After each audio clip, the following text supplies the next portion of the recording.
Madam Speaker, the point at which the opposing team lost today's debate is the point at which they said they want the best legislation, but then saying that they support no discourse occurring in the government. They told us they want the best legislation, but would be in favour of almost entirely executive action. They would be pro a society in which no communication occurs, no challenging of ideas occurs, and the best legislation is not created, all in favour of pushing out worse legislation at a faster pace. Two questions for you today. First, this idea of which side the House creates better legislation overall, and secondly being, are there MPs entering Parliament more positive for society as a whole? So onto this first one clash, which is which side creates the better legislation overall. So they told us along the line that increased teamwork and squabbling is going to occur, and we've got a couple of responses to this. So first of all, we think the actual in the government we create that there's a greater encouragement to work together. We think is one, because you're more easily scrutinised by society. We can't put the blame on it was Labour's fault, or it was National's fault, or it was ACT's fault. The blame goes on to the actual person themselves who's not cooperating, who's not communicating, who's not out after the best outcomes. We think that it allows for these people to be held more accountable, and if they're held accountable by society sees they're doing something wrong, then presumably they're not going to be re-elected in the future. So if they can be more easily scrutinised by society, presumably they make the best decisions that would allow them to be re-elected, and those decisions are likely to result in the best legislation possible. So they're not going to be re-elected if they don't have this willingness to cooperate and this willingness to work together. So we think this squabbling just realistically doesn't exist.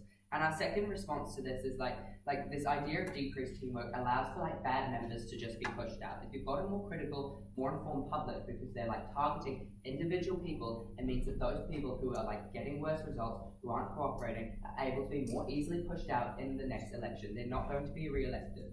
So instead of being able to hide behind the party, hide behind the people around you, instead they won't have anything or anyone to hide behind, and they'll be more able to be removed. So the incentive to work together so you're not removed is greater.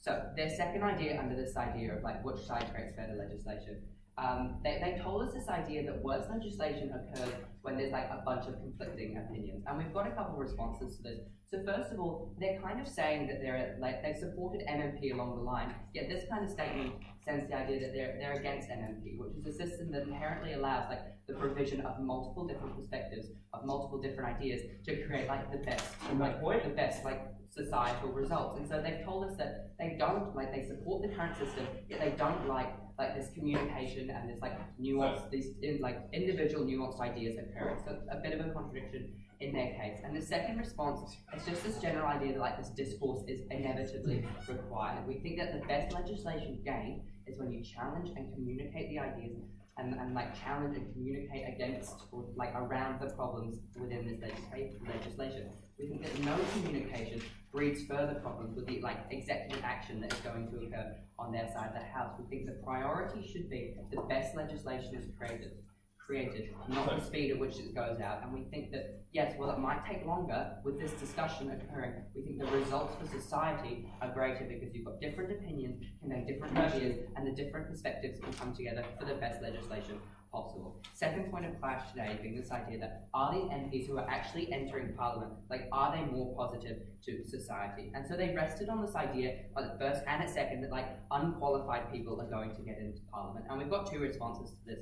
Firstly, you've got these constituency committees who already pick between themselves, so they're already choosing people not based on their merits. They're already choosing on face value for the people who might not create the best outcomes. So we think on their side of the House this unqualified people being chosen actually already exists, and you've already got these negative effects. And our second response is how on our side of the House, we remove this. So we create more effort at the polls, right? So presumably if you're going to have a few options available labelled under a political party, then you'll have to, and suddenly you're faced with multiple options. It will deter those who vote on just what colour is listed next to that person's name. It'll mean that the people who come to vote are going to have a requirement to become more educated because there's so many people available. If they're overwhelmed by the choice, presumably that means they do more education, they put more thought into who they're going to vote for, and this more choice breeds a greater requirement to educate oneself.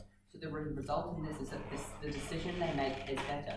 Whereas currently under the MMP system, you can like label a vote as like, oh, I've always been a blue voter, I'll vote for like the person who's got blue next to their name. On our side of the house, instead, you've got more educated perceptions being created, and these educated perceptions are being translated to like who people are voting for. So the result is, even though there might be a big pool of like unqualified people, the people who are actually going to get voted in of those unqualified people are actually going to be like the most positive. They're going to be the people who society has researched on and has come to the realization that they have the best, most positive outcomes. On to the second idea that they brought up, which is this idea that apparently it's negative to be accountable to your own electorate. And again, a couple of responses to that. We firstly think that they're not just accountable to their own electorate. We think that when they're in government and when they're like representing New Zealand, of course they're going to be accountable to the whole country. Like they're not just representing their area, they are representing their area, but they're also like a member of a wider functioning system. And thus they're going to be held accountable as a whole. But secondly, we think this idea of like being held accountable by your electorate is actually really positive. We think that if you're voting for people who have got like a greater level of communication with the electorate, who's presumably like they're more on the ground level, they aren't hiding behind like the name of a political party, so they're more like individual, you can create these sort of better connections with the electorate. And we think that when these connections are created, this also breeds like scrutiny from that electorate. We think that if you've got a relationship with them, or if like you're more at ground level, there are these like avenues of communication. We think that that means that like the negative perceptions in society can be greater communicated up the line. We think that like if this electorate is not functioning in a way that if this MP is not functioning in a way the electorate sees positive, then they are able to communicate with this MP, and thus this MP is less likely to act in these negative ways because of the ease in which they could be scrutinised. We think that if there is this high level of like accountability by the electorate, we think that these people are going to be more conscious of the decisions they make. They're going to make smarter decisions because of the likeliness they're going to face concerning like being scrutinised by their electorate. So on our side of the house, we see like better. Thank you. On our side of the house, we see better outcomes in terms of legislation going through that is like made better by discourse and communication, and is not like speed prioritized. But furthermore, we see like a parliament that is more we see like a government that is more diverse, that has got a range of different people representing a range of like ideas, as opposed to just having like people branched under a colour in which the ideas sort of amalgamate into the same concept. We think that on our side of the house, better discourse brings better legislation, and that overall, like the people in Parliament will show a more diverse range of opinions. Incredibly proud to propose.